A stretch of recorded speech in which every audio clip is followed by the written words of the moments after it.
Serikali ya Mapinduzi ya Zanzibar inaendelea kuthamini mchango wa wanahabari katika kuhabarisha umma na kuzingatia maadili, weledi na ukweli. Umuhimu huu unadhihirika katika mambo niliyoyakusanya hapa katika maeneo 7 baada ya kuyasoma hapa. Umuhimu wa kwanza, waandishi wa habari ni jukwaa, ni daraja linalovusha ZBS kuelekea kwa hao wadau na wananchi na watu wengine, kwa namna ya kwanza kuelimisha umma. Tutatoa taaluma kupitia waandishi wa habari. Katika elimu hiyo tutaweza kuwaeleza viwango ni kitu gani, viwango ni nini. Nawezekana mimi hata ukiniambia neno kiwango sifahamu, ndio maana napewa elimu kupitia daraja au jukwaa la waandishi wa habari kujua nini viwango. Lakini la pili, kupata taarifa au kujua hatari ya bidhaa ni ipi. Bidhaa nyingine zina hatari yake ni ipi? Kama bidhaa hiyo itakuwa duni, pengine imepitwa na wakati, nini hatari yake? Kupitia waandishi wa habari, kiunganishi hiki tutapata elimu hiyo na elimu nyingine.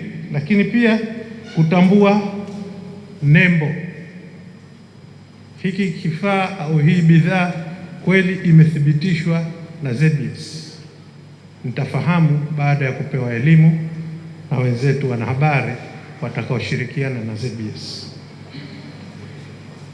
Lakini vile vile, nafasi ya pili,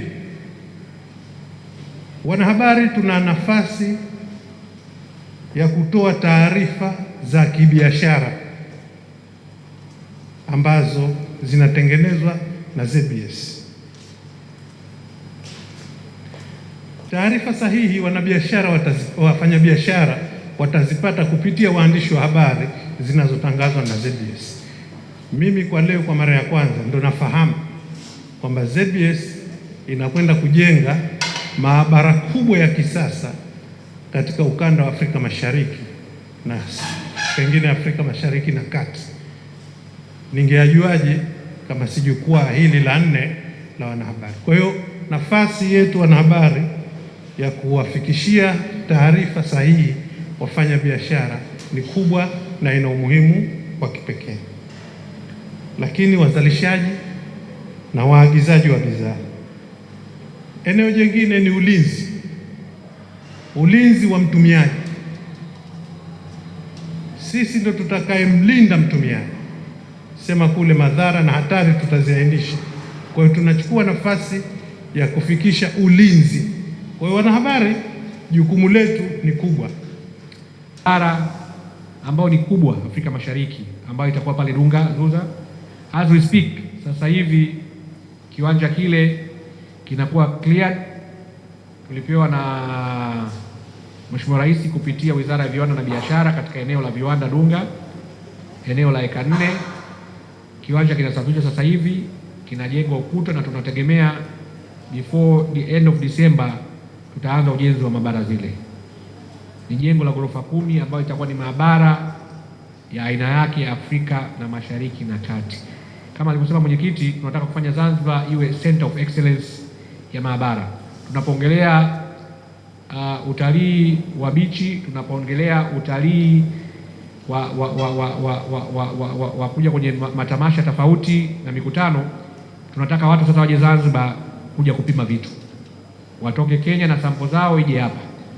Mwenyekiti ni shahidi, alipokuwa Dubai pale aliona kuna masampo yanatoka all of Europe, yanatoka Middle East, yanakwenda pale Dubai. Kuna maabara first class ambayo wanaenda kupima.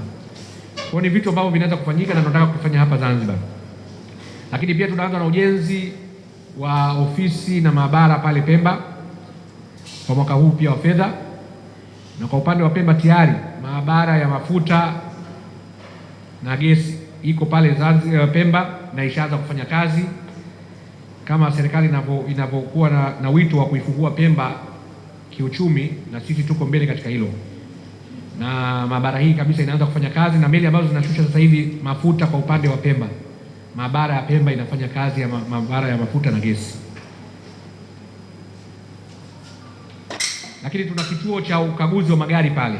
Kwa mwaka huu wa fedha tunataka kuipatia certification, kitambulike kimataifa, kisiwe tu kituo tu. Kwa hiyo tutatupakia ISO 17020 ambacho kitakwenda kutambulika kimataifa kituo kile, na tutategemea by end of quarter 2 swala hili litakuwa limemalizika, na hata wenzetu wa TBS ambao wana almost 60 years tangia kuanzishwa, maabara ya magari wameanza kuijenga juzi pale Ubungo, na walikuja kwetu kuangalia namna tulivyovifanya best practice. Kwa na sisi tunafajirika kuona kuwa na sisi nyingine pia tunatumika kama mifano kwa wenzetu ambao wametangulia. ZBS ina miaka 15 16 sasa hivi, wenzetu wana miaka 60, lakini walikuja kwetu kujifunza hapa. Toe pongezi kwa ZBS kwa ushirikiano ambao mnatupa, na niombe kwamba ushirikiano huu uendelee kuwepo. Zanzibar Press Club tunaahidi kwamba tutaendelea kushirikiana na ZBS katika mambo yote haya ya kutoa habari na kuhakikisha kwamba ZBS tunaitangaza kama tunavyoendelea kufanya.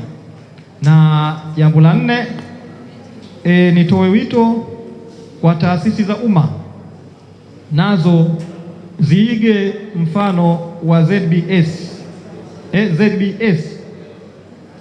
ili twende sambamba katika mambo ya habari. Na la 6 ambalo ni la mwisho, kwa heshima kubwa tunaomba wizara yako Mheshimiwa mgeni rasmi iendelee kuwa mshirika wa karibu wa Zanzibar Press Club katika kuimarisha taaluma waandishi wa habari.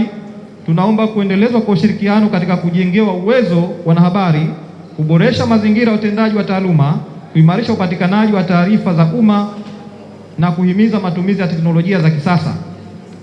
Tunaamini kuwa kufanya kazi kwa pamoja tutajenga sekta ya habari yenye weledi, inayozingatia maadili na inayochangia kikamilifu maendeleo ya Zanzibar.